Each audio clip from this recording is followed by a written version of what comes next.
Welcome back to the Dividend Diplomats YouTube channel. You got Mr. Buckeye there, Bert the Hurt Locker, and your boy Lanny, the best dividend investors here on YouTube, helping you reach financial freedom by building that passive income stream by talking and investing into dividend stocks, baby. Subscribe to the channel. Give this video a thumbs up.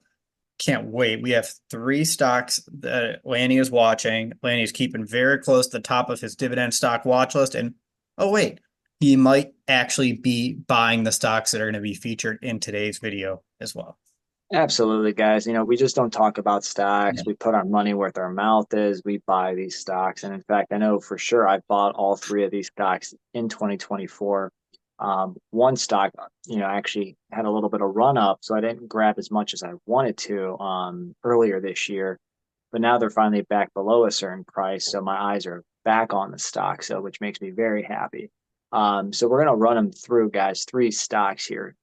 We're going to run them through the Dividend Diplomat Stock Screener, focused on those 3 wonderful metrics, and I'll run them down. The price to earnings ratio less than the S&P 500, the dividend payout ratio less than 60%, and third, that history of growing dividends, strong dividend growth rates, looking at the longevity to growing the passive income stream, because that's what Bert and I are going to do. We're going to be living off the dividend income. So we want those income streams to go that way. So That's right. that's what it's all about. Yeah, and all 3 of these companies have great histories of increasing dividends. 2 of them are dividend kings, cannot wait to do it. And the other one is over halfway to becoming a dividend aristocrat. So it's getting close to that journey of the consistent dividend increases. So we cannot wait to talk to you about these 3 stocks. Exactly, guys. I mean, you guys tell us, what stocks have you been buying here while the S&P 500 is up 9.73% to finish off on April 5th? Let us know in the comments, guys. It's been a fun year. We're all building. We're all trying to keep our eyes out on those high quality stocks right now. And for Bert, it's high quality dividend stocks. And we got 3 of them here for you. 2 of them are dividend kings.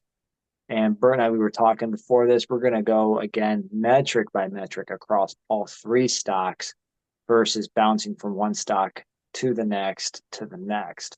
So this way you'll know all 3 stocks, and then you'll just follow along with the metrics. And let us know if you own all 3.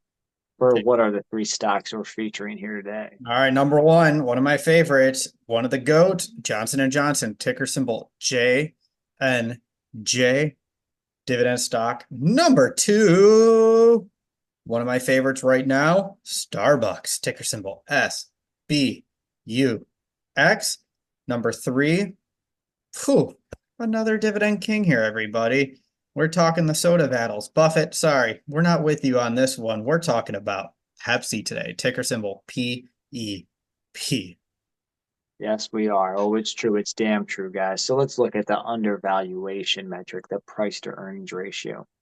J&J, if you didn't catch it on Monday's video, J&J's PE ratio right now is at 14.3, because that stock price now is in the low 150s at 152.39, down about 4.74% this year. So the PE ratio is under 15 for this dividend king.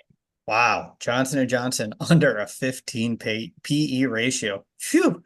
Starbucks, we've talked about this one here. Their price is 86.85 at the time we're recording. Earnings is a little over 4. That gives you a PE ratio of 21.44, well below their historical mark on their average, which has recently been around 30x before the price started to drop. Yep. Yeah, still solid. Stock keeps dropping a few dollars a week. They were hanging in that above that $90 a share, but they finally broke through the floor, guys. Lastly, let's talk about Pepsi, PEP. So stock's down only 2% this year, or down almost 8% since last year, but it's hard to always catch Pepsi, dropping. I think I was buying them in the 163 to 165 range, somewhere in that range. They're at 169.14, so broke back through the 170 mark. P ratio right now is at 20.75. Yeah, so let's summarize the PE ratios here. Johnson & Johnson's PE ratio is 14.3. Starbucks PE ratio is at 21.44. Pepsi's PE ratio is at 20.75. All 3 are below the S&P 500.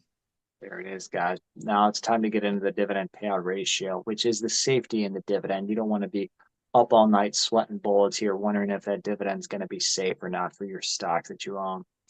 J&J, good old reliable guys. They have a payout ratio at 45%. So Ooh. sweet. Good old reliable. Starbucks annual dividend is 228. That's a perfect payout ratio as well of 56.3%. Now, we couldn't get the trifecta with the perfect payout ratio below 60%, but Pepsi's right now is at 62%. Again, typically a lower growth business, just depending on how much penetration that they're doing in the international markets. But Pepsi at 62%, so just a hair above that 60% threshold. All right, let's look at dividend growth, the history of increasing dividends. We're going to look at that 5-year dividend growth rate and the number of years increasing that dividend. Lanny, what about Johnson & Johnson? Well, they're dividend king, guys, and a dividend kings increase their dividends 50 straight years. So they're an aristocrat, they're a king, guys. 5.75% 5-year growth rate at 61 plus years. Starbucks 5-year dividend growth rate is 9.79%, and they've increased that dividend for 13 plus consecutive years. Oh, then there rolls right back into Pepsi. For those who think young, 5-year growth rate 6.43%. Again, a dividend king, dividend aristocrat status here. Been doing it for 52 plus years. Man, we've seen a lot of those years. Yes, we have. So let's talk yield, Lanny. Everybody's favorite topic for dividend investors. Johnson & Johnson. Oh, I love this yield right now for J&J, Lanny. What is it? 3.12% above 2.71%, about 41 basis points higher than that average. Yes, they broke through the 3% yield. Starbucks' yield is 2.63%. That's 49 basis points above their 5-year average of 2.14%. Woo!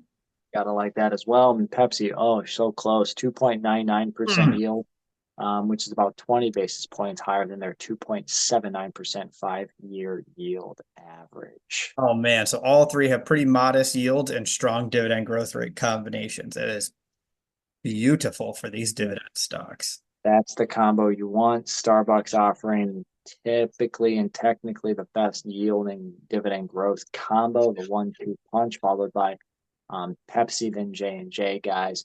Again, I've been buying all three stocks. I like the price where J&J and Starbucks is. Obviously, do your own research, but I like the stocks. These are two stocks to buy. Pepsi, you can't go wrong buying the stock at this price. Preferably, I'd like it below 165. Yeah, I agree. All three are great stocks, and you're right. Pepsi below 165 is great. But as you said, the one thing to caution with Pepsi, it's really hard to get Pepsi when the valuation's looking great. So if you're also at a beginning stage where you're not in the position to be as stubborn as Lanny right now, and you're looking for that foundation stock, Pepsi, this could potentially be a great time to start building that position. Let us know what you guys think of these three stocks. We got Johnson & Johnson stock, Starbucks stock, and Pepsi stock. Do you think these are three stocks to buy right now? What other stocks are you buying here in 2024? Let us know in those comments below. If you haven't already, subscribe to the channel. Give this video a good old-fashioned thumbs up. And remember, what do we need to tell these diplomaniacs out there, Lanny? You listen up, jabronis. You're either with us or you're against us, Jack. That was Bert the Herd and Lanny from the Dividend Diplomats. Over and out.